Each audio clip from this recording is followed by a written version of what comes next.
J'espère que tout roule pour vous. J'espère que tout roule pour vous. Hier, nous étions le 1er février 2026. Et devinez quoi? Abd a fièrement coupé le ruban rouge du fameux train Red Barchar. Une cérémonie en grande pompe, oui, mais attention, ce n'était ni l'ouverture de la mégamine de Rébillé, ni le démarrage d'un projet industriel titanesque. Non, rien de tout cela. Pourtant, beaucoup de nos compatriotes, algériennes et algériens confondus, sont passés à côté du vrai message. L'événement d'hier? Simplement le top départ d'une ligne ferroviaire flambant neuve. Et c'est là que l'incompréhension commence. Il a inauguré le train, c'est-à-dire le début officiel du chemin de fer ou de la ligne ferroviaire qui relie Bilet à Abchar sur une distance de 950 km, comme on en a parlé dans une première émission que nous avons diffusée tout à l'heure. Officiellement, Rébillé est un projet dont l'inauguration officielle a eu lieu le 30 juillet 2022. Et, officiellement, l'objectif de Rébillé est de produire du minerai de fer. Le calendrier. Sauf que le projet Rébillé n'est pas opérationnel à 100%. Et là, nous allons nous intéresser dans cette émission aux mauvais calculs, ou aux faux calculs, ou aux calculs mensongers sur lesquels les autorités algériennes se sont basées pour lancer ce projet de Rébillé. Ce que nous avons vu hier, c'était le train. Un beau train, une belle réalisation. Nous l'avons expliqué dans la première émission. Des ouvrages d'art, de nouvelles locomotives, des passagers qui pourront donc traverser le désert pour rejoindre Barchar et Tindouf. C'est une belle aventure sur le plan industriel, sur le plan logistique. Personne ne pourra dire le contraire. 950 km de train en plein désert, c'est impressionnant. Cela force le respect. Maintenant, la question qui se pose est la suivante. Est-ce que ce train sera utile pour le développement du pays? Est-ce qu'il va contribuer à la création d'emplois, à la création de richesses, à encourager ou à alimenter la croissance économique du pays? C'est cela la question fondamentale. Parce que je peux vous construire un beau palais en plein milieu de la mer, mais est-ce que ce palais sera utile pour le développement du pays, pour l'intérêt général du pays, pour les intérêts économiques, notamment à savoir créer des emplois, créer de la croissance, ramener de nouvelles exportations, diversifier les revenus du pays? C'est là que la question C'est là que le débat se pose au niveau de Rébillé. Le train qui a été inauguré hier, il faut savoir que cette ligne de chemin de fer, encore une fois, est destinée aux trains minéraliers. Ce n'est pas pour le transport des voyageurs. Il n'y aura que 2 trains de voyageurs par jour pour une raison simple. Tindouf et Barchar sont des régions peu peuplées. La population de Tindouf et de Barchar ne dépasse pas les 500 000 habitantes et habitants. Donc, il n'y a pas de besoin de transport pour les 7 gares, ou les 7 trajets, ou les 7 arrêts de ce train. Il n'y aura pas beaucoup de passagères et de passagers. Ce n'est pas la priorité. La priorité, ce sont les trains minéraliers pour transporter le minerai de Rébillé. Il y aura 24 trains par jour, c'est l'objectif, qui vont circuler dans les 2 sens sur cette ligne, avec des trains de marchandises capables d'atteindre une vitesse de 80 km par heure. C'est une performance, parce que le minerai de fer, ce sont des charges. C'est une charge assez lourde, etc. On ne va pas transporter des voyageurs, on va transporter du minerai de fer et des équipements industriels. tout ce qui est en relation avec l'extraction du fer à Rébillets. Donc, ce n'est pas un projet de service public pour le transport de voyageurs. C'est un projet industriel. Le service public, on peut ne pas demander des critères de rentabilité. On peut ne pas polémiquer. On peut ne pas exiger de la rentabilité d'un service public. La ligne Alger-Oran n'est pas rentable. Ce n'est pas grave, c'est du transport public. Parce qu'il n'y a pas que la rentabilité à l'échelle de la gestion d'un pays. Il faut que les malades puissent aller aux hôpitaux. Il faut que les Algériennes et les Algériens puissent rejoindre leur famille. Il y a d'autres considérations que les considérations économiques dans un pays.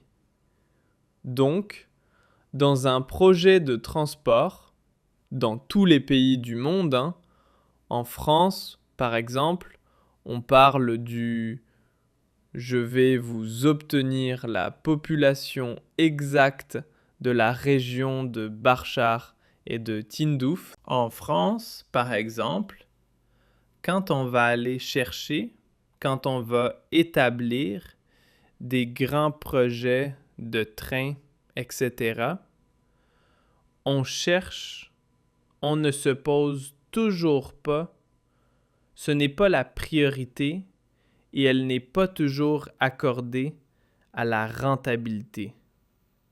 La priorité est au confort de la population, au bien-être de la population et à la liberté de mouvement de la population. Dans ce cas-là, pour ce train-là, ces enjeux sont mineurs. BR, c'est quoi? 200 000 habitants et quelques, ce n'est pas énorme. Tindouf, la ville de Tindouf, c'est 60 000 habitants. Ce n'est pas énorme. À tout casser, c'est 70 000. Ce ne sont pas des régions. Encore une fois, ce ne sont pas des régions très peuplées. Ce ne sont pas les régions les plus peuplées du pays. Donc, l'enjeu pour le transport de la population est quasiment insignifiant. Il est vraiment quasiment insignifiant.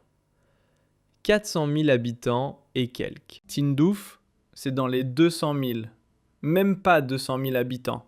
Sauf si on comptabilise les réfugiés de la région de Tindouf et l'ensemble des militaires. Oui, on aura dans les 400 000 habitants, dans les 400 000 habitants en tout cas. À l'exception, si on enlève les militaires, qui ont normalement leur mode de transport, etc., je vois mal les militaires prendre le train jusqu'à Béchar pour aller vers d'autres régions du pays, alors que les dessertes aériennes entre l'aéroport militaire de Boufarik et les infrastructures militaires de Tindouf existent.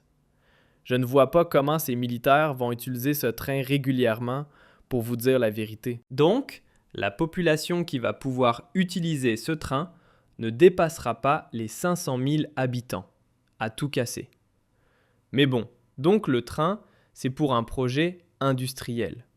Donc, quand on parle d'un projet industriel, là, on est obligé de parler de la rentabilité. Ce train, sa rentabilité, son futur, dépendra de la rentabilité et du futur de R-Billet. Raj-Billet est entré. Le projet est entré en vigueur officiellement en juillet 2022, sauf qu'il ne produit pas ses objectifs. Il n'est pas en train de concrétiser à 100% les objectifs qui ont été fixés.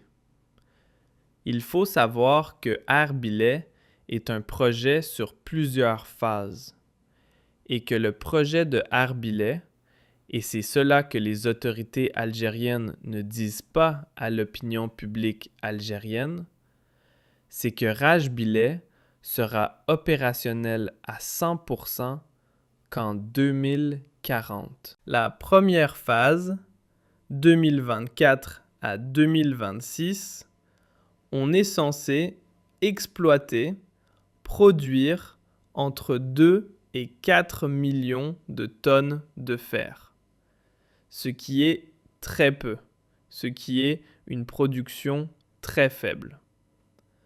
Entre 2024 et 2026. De 2022 à 2024, nous n'avons jamais produit 2 millions de tonnes. C'était les premières phases de production, elles sont entre 20 000. On est censé avoir atteint les 500 000 tonnes de production. Pour tester les équipements de production, l'exploitation de cette mine depuis 2024.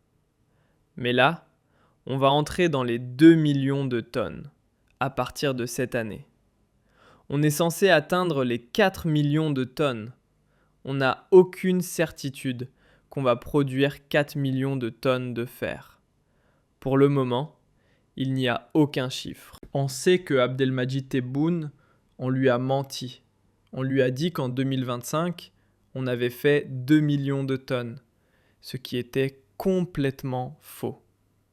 C'est pour cela que le président directeur général de la plus importante entreprise publique en charge de l'exploitation de Rajbilet, le groupe Sonarem, a été dégagé de son poste. Lui, il voulait démissionner.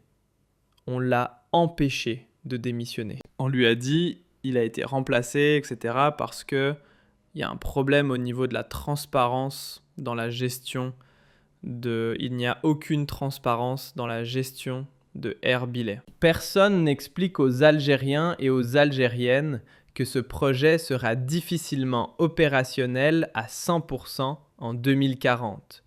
Parce que, pour atteindre entre 40 à 50 millions de tonnes de production d'ici 2030 ou 2032, l'objectif est d'atteindre les 20 millions de tonnes. Et l'objectif définitif, c'est d'atteindre 50 millions de tonnes en 2040. Donc, on est très loin. C'est un projet à très long terme. Quand on parle d'un projet industriel à très long terme, on est obligé de dire « est-ce qu'il sera rentable ?» Le gouvernement algérien, le régime, pense, il dit aux Algériens, aux Algériennes, qu'il s'agira d'un projet qui va révolutionner l'industrie du pays. Pourquoi? Parce qu'il a basé ses calculs sur des considérations et sur des chiffres qui n'ont jamais été partagés en public et qui sont, malheureusement, je le dis et je le répète, faux ou inexacts. En tout cas, infondés. C'est quoi les chiffres? Le problème, c'est quoi? De quoi s'agit-il? C'est quoi ces chiffres-là? Rajbilet a un problème. Tout le monde sait que ce sont des réserves très importantes. C'est plus de 3 milliards de tonnes de fer, etc. Cela, on le sait. C'est une évidence. On l'a déjà dit. C'est la 3e plus importante réserve de fer à travers le monde. Cela, il n'y a pas de souci. Sauf qu'il y a un problème. C'est que le fer de Rajbilet n'est pas un fer normal. Contrairement aux mines de fer de Wenza et dans la wilaya de Tébessa, ce fer est pollué par le phosphore. Il contient un taux de phosphore très élevé. La teneur moyenne en phosphore de Rajbilet est de 0,8%. Pour le commun des mortels, ce chiffre peut sembler étrange, faible, voire nul. Mais c'est un problème. Dans l'industrie de la sidérurgie, c'est un gros problème. Parce que pour transformer le minerai de fer en acier, pour que cet acier soit conforme aux normes industrielles, aux besoins industriels, pour qu'il puisse être commercialisé, il faut que le taux de phosphore ne dépasse pas 0,05%. Donc, Rajbilet est à 0,8%. Dans certains cas, dans certaines zones de Erbilay, les expériences des études ont été menées où le taux de phosphore dépasse les 1,3 ou les 1,5%. Donc le problème de Rajbet, c'est qu'il soulève le défi de la déphosphoration. Ce qu'on appelle la déphosphoration, c'est, contrairement aux mineries de fer de Lenza ou des autres mines de la ville de Deba, qu'il faudra nettoyer, purifier ce fer. Et tout le problème est là. Pourquoi l'État algérien n'a jamais exploité ce fer-là? Parce qu'il faut beaucoup d'argent, non seulement pour le transporter, pour l'acheminer depuis l'extrême sud-ouest jusqu'au nord du pays, là où il y a les centres de production, mais aussi parce qu'il a un coût élevé pour sa purification, pour son nettoyage. Et dans les années 70 jusqu'au début des années 2000, les technologies existantes d'exploitation du fer ne permettaient pas de nettoyer efficacement et avec un coût maîtrisable ce fer ou ce minerai de fer avec un taux de phosphore aussi élevé. Là, les Chinois sont intervenus. Les Chinois ont beaucoup innové dans le domaine. Il y a des entreprises chinoises, dont nous allons parler tout à l'heure, qui ont du savoir-faire, qui ont des savoir-faire. Nous avons la capacité de purifier ce fer. Sauf que c'est un coût, et ce coût est estimé entre 1,5 milliard de dollars jusqu'à plus de 2 milliards de dollars. Maintenant, pourquoi l'État algérien pense qu'avec un consortium chinois, on peut nettoyer ce fer, enlever le phosphore, le commercialiser et gagner de l'argent? Il faut savoir, avant de parler des chiffres, qu'il y a des méthodes qu'il faut utiliser pour nettoyer le fer de Rajbile. Il y a ce qu'on appelle le traitement thermique. Le minerai doit d'abord être chauffé à haute température pour modifier sa structure. Ensuite, c'est ce qu'on appelle la dissolution chimique. Il faut utiliser des réacteurs, des réactifs chimiques pour laver le minerai et dissoudre le phosphore sans perdre le fer. Ensuite, il y a ce qu'on appelle la concentration. Le minerai de fer doit être enrichi à plus de 60% de fer, avec un taux de phosphore réduit aux normes internationales. Par la suite, il y a le recyclage, qui est un point crucial pour le coût. La capacité de l'usine à recycler les produits chimiques qui ont été utilisés, pour ne pas en acheter constamment d'autres, parce que ces produits chimiques réactifs coûtent de l'argent. C'est pour cela que le projet, la phase de la déphosphoration du minerai de fer de Errebillé, pourrait nous coûter entre 1,5 milliard à 2 milliards de dollars par an. C'est de l'argent, projet initialement. Après, le coût annuel, déjà au début, il faudra dépenser dans les 2 milliards. Le coût annuel dépendra par la suite de combien ça va nous rapporter, le minerai de Arbilette. Et est-ce qu'on sera capable de recycler les produits chimiques et les réactifs chimiques que nous allons utiliser ou que nous devons utiliser pour purifier le minerai de REPIL. Donc, pour le gouvernement algérien, c'est une opération rentable parce qu'il s'est appuyé sur les chiffres suivants. L'avantage de Erbebillet, c'est que le coût de l'extraction n'est pas cher. RB, c'est une mine à ciel ouvert. Avec 5 $ par tonne, on peut avoir du minerai de fer. C'est le coût de l'extraction. On doit dépenser 5 $ par tonne, ce qui est très faible effectivement, et c'est beaucoup plus faible que par exemple à Louinza, dans d'autres mines de fer de Deba. Il faudra compter le double, si ce n'est pas plus, 15 $. Parce que le fer aujourd'hui, les réserves se sont épuisées. Il faudra creuser vraiment et mobiliser beaucoup d'engins. Mobiliser et faire beaucoup de travaux d'exploration et d'exploitation pour extraire le fer. À Rajbile, nous n'avons pas ce problème. 5 $ par tonne, on peut extraire le minerai de fer. C'est une mine à ciel ouvert. Elle est vierge. Elle n'a jamais été exploitée. Donc, dès les premières années, le coût d'extraction sera faible. Le gouvernement algérien a établi le coût de la déphosphoration entre 15 et 20 $ par tonne. Le transport, il faudra rajouter quelques dollars.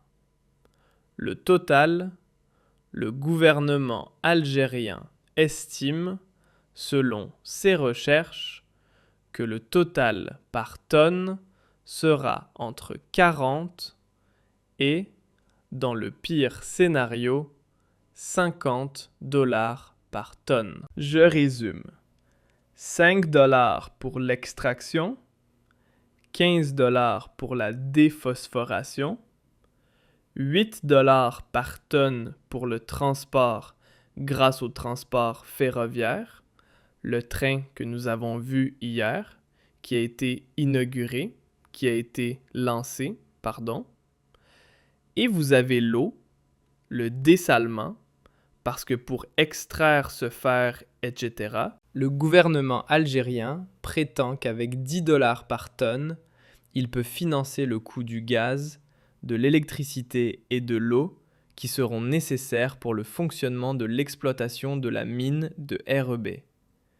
Donc, la totalité, le gouvernement estime qu'avec 40 $, entre 38 et 40 $ la tonne, on peut avoir du fer de plus à R'B. Et dans le pire scénario, ce sera 50 $. Donc, l'Algérie va devenir ce que certains spécialistes appellent le Qatar du fer, c'est-à-dire un pays riche avec un coût très faible de production de fer. Et donc, on pourrait l'exporter. On pourrait gagner 50% de plus. C'est-à-dire, moi, il me coûtera ce fer 40 $, 50 $ maximum, et je vais le vendre sur le marché mondial entre 100 et 120 $. Je suis gagnant. Sauf que ces chiffres-là sont malheureusement faux. Ils ne sont pas exacts, parce qu'en réalité, la déphosphoration ne va pas coûter 15 $ la tonne. Et c'est pour cela que Majon a été induit en erreur, parce qu'on lui a donné que le scénario optimiste. On ne lui a pas donné le véritable scénario, qui est le scénario réaliste. Le scénario réaliste, c'est que le coût opérationnel direct de la déphosphoration à 15 $ n'est pas du tout garanti.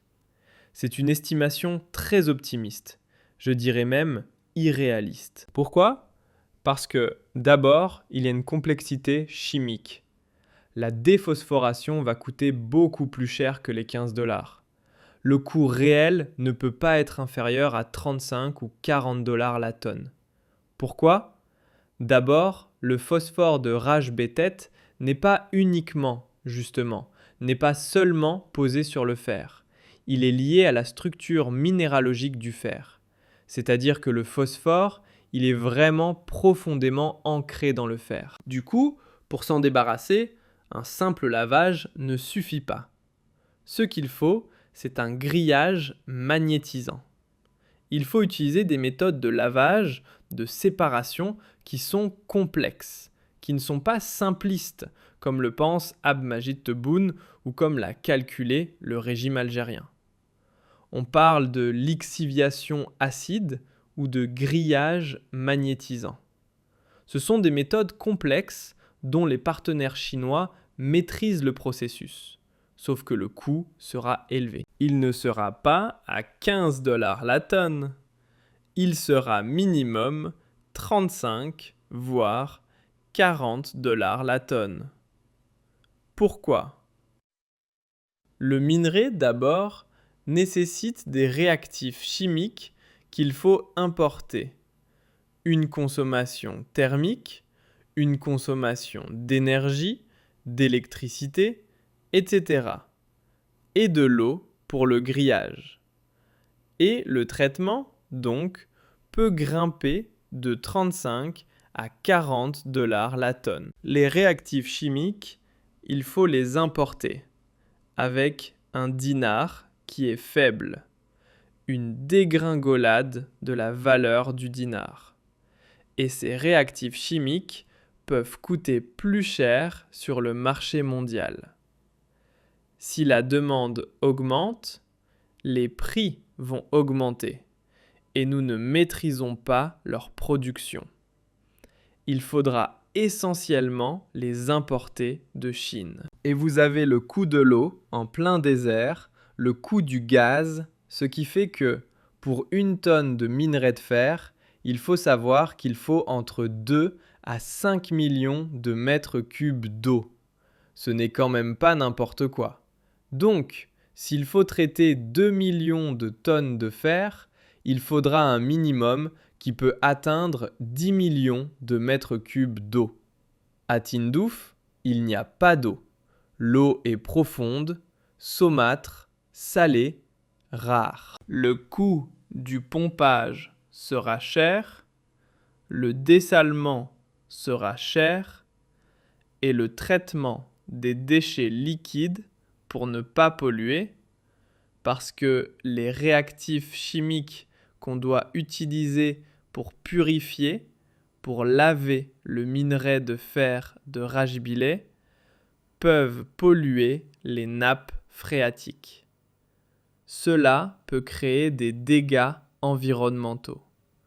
Donc, il faudra trouver un moyen pour recycler l'eau et un moyen pour recycler les réactifs chimiques. Donc, il est impossible qu'avec 15 $ la tonne, on puisse enlever le phosphore ou déphosphorer le minerai de fer de Rajbilleh. C'est impossible. Ces calculs qui ont été faits, qui ont été présentés à Tebboune, sont faux. C'est pour cela qu'il y a un mythe, un fantasme. La déphosphoration du minerai de fer de Rajbilleh ne peut pas coûter moins de 35 à 40 $. Et l'eau à Tindouf? Il faudra donc ramener de l'eau depuis Adrar. Le fameux transfert d'eau de la région de Adrar jusqu'à Adrar, Timimoun, puis jusqu'à Tindouf, qui pourrait coûter jusqu'à au-delà de 4 milliards de $, voire même dans les 5 milliards de $, parce qu'il faudra parcourir 1300 km et faire des pipelines pour transporter de l'eau.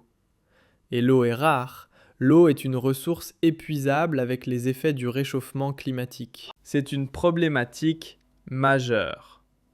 Donc, cela va nous coûter énormément d'argent. En réalité, le véritable coût de la production du minerai de fer de Rajbilleh sera au-delà de 80 $. Si sur le marché mondial, le prix est entre 80 et 90 $, on aura une marge de 10 $. C'est très faible pour des investissements qui sont lourds. Donc, réellement, on ne va pas pouvoir rentabiliser ce minerai de fer. Si on exporte le minerai de fer tel quel, il faudra attendre plus de 10 à 15 ans encore pour le rentabiliser. Et dans 10 à 15 ans, le monde risque de changer. D'ailleurs, on ne sait même pas si l'acier sera la matière première du futur pour la construction de logements. Et ça, c'est une émission qu'on fera ailleurs, plus tard, pour voir que les investissements de l'État algérien seront menacés par les mutations technologiques de l'avenir. Mais déjà, on n'est pas rentable. Si le prix du marché de l'acier chute sur le marché mondial, pourquoi risque-t-il de chuter? Parce que la Chine représente 50% de la consommation de l'acier sur le marché mondial. Et donc, si la demande chinoise baisse, les prix pourraient baisser. J'ai parlé d'acier, pas du minerai de fer, parce que le minerai de fer, ensuite, il faudra investir pour le transformer en acier, par la suite pour l'exporter depuis l'Algérie. Alors, qu'est-ce que dit le gouvernement algérien? Il dit: ce n'est pas grave si le minerai de fer, les prix vont baisser sur le marché mondial. Pas de panique. Nous n'allons pas l'exporter en brut, nous allons le transformer en acier. Nous allons apporter de la valeur ajoutée, c'est-à-dire fabriquer du rond à béton, des rails, de la tôle, etc. pour pouvoir l'exporter. Mais c'est encore le processus de transformation, il a un coût. Il faudra investir dans des projets. Il faudra investir dans des infrastructures.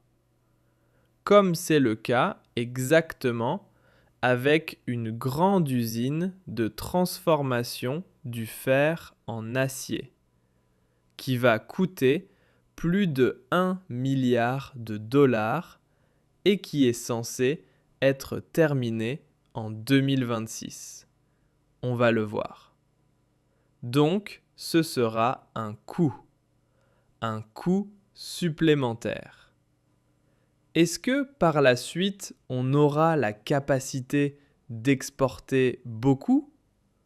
Pour exporter beaucoup, il faudra produire beaucoup de minerais de fer. Or, pour produire beaucoup de minerais de fer de Herbilé, il faudra donc dépenser beaucoup pour le nettoyer, le laver, le purifier, pour le transporter, pour le transformer en acier, ensuite l'exporter. Les coûts seront élevés. Les coûts seront élevés. C'est pour cela que la rentabilité de ce projet, elle est problématique. Elle est tout simplement problématique. Elle est quasi incertaine. Encore une fois, les consommations de l'eau, la consommation du gaz RILED, il va falloir dépenser au début, dans sa phase de lancement. Il faudra une consommation équivalente à celle d'une ville de 50 000 habitants, en termes de gaz et d'eau. Quand le projet sera à maturité en 2040, il risque de consommer la moitié de la consommation d'eau et de gaz d'un pays. C'est air bête. En termes de consommation d'eau et de gaz, cela pourrait être l'équivalent de la consommation d'un pays de taille moyenne. Et ça coûte de l'argent. L'eau, ça coûte. Le gaz, ça coûte. Au lieu d'exporter ce gaz à l'étranger, on va le donner à Herbilé. Donc, on va perdre des recettes en devises pour ensuite vendre un acier dont on ne sait même pas, dont on n'a aucune certitude que les prix seront élevés. Les prix pourraient chuter et la demande mondiale pourrait baisser, puisque les mutations climatiques et les mutations technologiques poussent le monde à évoluer. Le monde de 2040 risque d'être complètement différent. Prenons par exemple l'exemple des véhicules. Les véhicules diesel avant 2019, c'était un marché totalement différent d'aujourd'hui. En 2026, ce sont les véhicules électriques, les véhicules hybrides qui dominent. Donc les pays qui ont investi sur les véhicules thermiques sont en train de perdre de l'argent.